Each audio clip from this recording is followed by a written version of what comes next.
안녕하세요. 2025년 6월 28일 정부의 강력한 부동산 대출 규제 강화 방안이 시행되면서 시장에는 큰 변화의 바람이 불고 있습니다.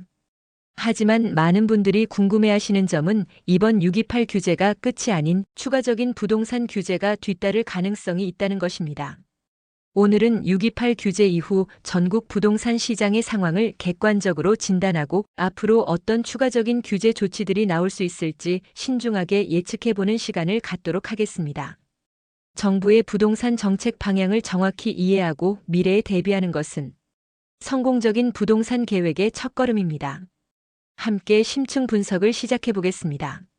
지난 6월 28일 시행된 부동산 대출 규제는 가계부채 증가, 억제와 수도권 중심의 부동산 시장 안정화를 목표로 하고 있습니다. 주택담보대출 한도 축소, LTV 및 DSR 규제 강화, 다주택자 대출 제한 등 강력한 조치들이 포함되었는데요. 하지만 금융위원회는 이미 추가적인 규제 가능성을 시사한 바 있습니다. 향후 금융시장 상황과 가계부채 추이를 면밀히 주시하면서 필요하다고 판단될 경우 규제 지역 LTV 추가 강화, DSR 적용 대상 확대, 거시 건전성 규제 정비 등의 추가 조치를 즉시 시행할 수 있다는 것입니다. 이는 정부가 부동산 시장 안정화라는 목표를 달성하기 위해 다양한 정책 수단을 준비하고 있으며 상황에 따라 언제든지 추가적인 규제 카드를 꺼내 들 수 있다는 점을 시사합니다. 현재 전국 부동산 시장은 628 규제의 영향력을 가늠하며 다소 숨고르기에 들어간 모습입니다. 하지만 수도권 아파트 가격은 여전히 높은 수준을 유지하고 있으며 가계부채 증가세 둔화 여부도 아직은 불확실합니다. 이러한 상황이 지속된다면 정부는 추가 규제의 필요성을 느낄 가능성이 높습니다. 특히 시장의 반응이 미지근하거나 규제의 빈틈을 이용한 새로운 형태의 투기 움직임이 포착될 경우에는 정부가 보다 강력한 규제 카드를 꺼내 들 수 있습니다. 과거 부동산 정책의 흐름을 살펴보면 정부는 시장 상황에 따라 점진적으로 규제를 강화하는 전략을 취해왔기 때문에 이번에도 예외는 아닐 수 있습니다. 만약 정부가 추가적인 부동산 규제를 시행한다면 어떤 분야가 우선적인 타겟이 될 가능성이 높을까요? 전문가들은 주택담보대출 분야를 가장 유력하게 꼽고 있습니다.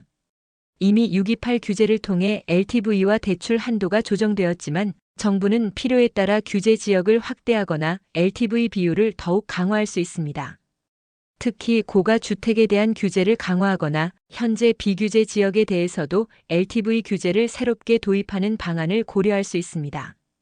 또한 DSR 규제 역시 강화될 가능성이 높습니다. 현재 은행권 주택담보대출에 주로 적용되는 DSR 규제를 다른 금융권이나 대출 상품으로 확대 적용하여 가계부채의 총량적인 관리를 강화할 수 있습니다. 전세대출이나 정책대출까지 DSR 규제가 확대될 경우 서민들의 자금 마련에 더욱 어려움이 가중될 수 있다는 점도 염두에 두어야 합니다. 세금과 관련된 규제 강화 가능성도 배제할 수 없습니다. 정부는 투기 수요 억제를 위해 보유세, 양도소득세 등 세부담을 강화하는 정책을 지속적으로 추진해왔습니다. 앞으로 부동산 시장 상황에 따라 다주택자에 대한 세율을 인상하거나 단기적인 시세 차익에 대한 과세를 더욱 강화하는 방안을 고려할 수 있습니다. 또한 최근 사회적으로 큰 문제가 되고 있는 전세 사기 근절을 위해 전세 시장 관련 규제를 강화할 가능성도 있습니다. 전세 보증금 반환 보증 제도를 강화하거나 전세 계약 관련 법규를 더욱 엄격하게 적용하는 방안 등을 생각해 볼 수 있습니다. 이러한 추가 규제 가능성에 대해 투자자들과 내 집 마련을 준비하는 분들은 어떻게 대비해야 할까요?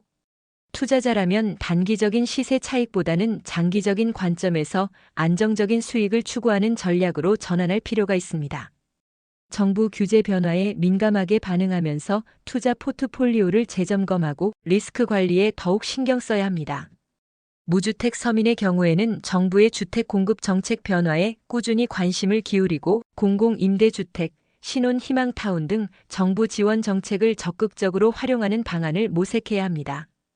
또한 내 집 마련 계획을 장기적으로 세우고 무리한 대출보다는 자기 자본을 확보하는 노력을 꾸준히 하는 것이 중요합니다.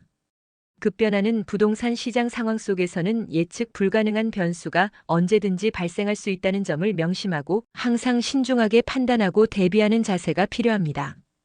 결론적으로 6.28 부동산 규제 이후에도 추가적인 규제 조치가 나올 가능성은 매우 높다고 할 수 있습니다. 정부는 부동산 시장 안정화라는 목표를 달성하기 위해 다양한 정책 수단을 검토하고 있으며 시장 상황에 따라 언제든지 추가적인 규제 카드를 꺼내 들 수 있습니다. 따라서 우리 모두 정부의 부동산 정책 변화에 대한 지속적인 관심과 함께 자신에게 맞는 현명한 부동산 전략을 수립해 나가야 할 것입니다. 부동산 시장은 늘 변화하는 만큼 끊임없이 정보를 습득하고 유연하게 대처하는 자세야말로 성공적인 부동산 계획의 필수 조건이라고 할 수 있습니다. 오늘 영상에서는 6.28 부동산 규제 이후 추가적으로 예상되는 규제 조치들에 대해 살펴보았습니다. 주택담보대출 규제 강화, DSR 적용 대상 확대, 세금 관련 규제 강화, 그리고 전세시장 관련 규제 강화 가능성 등을 예측해 보았습니다. 이러한 추가 규제에 대비하기 위해서는 투자자는 장기적인 관점의 안정적인 투자 전략을, 무주택 서민은 정부 지원 정책을 적극적으로 활용하며 꾸준히 준비하는 자세가 필요합니다. 영상이 도움이 되셨다면 구독 버튼을 꼭 눌러주시고 소중한 분들에게 공유하여 다 함께 부동산 정보를 나눌 수 있도록 격려해 주세요. 다음에도 더욱 유익한 정보로 찾아뵙겠습니다. 시청해 주셔서 감사합니다.